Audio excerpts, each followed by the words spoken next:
সেদিন ওই যে সজনা পাতা দেখাইছিলাম না, যে সজনা পাতাগুলো শুকায়া এইভাবে শুকায়া টাইলা নিচ্ছি।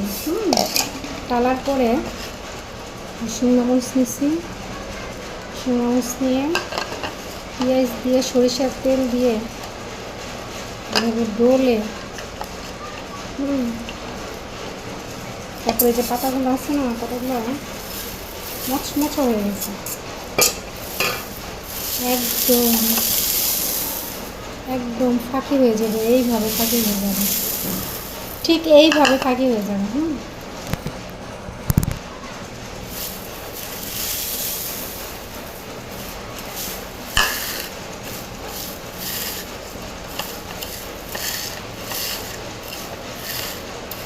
জাস্ট একদম ফাঁকি, ঠিক এইভাবে।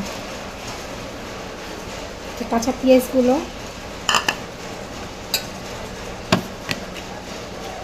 একটু সরিষার তেল দিয়ে দিতেছি,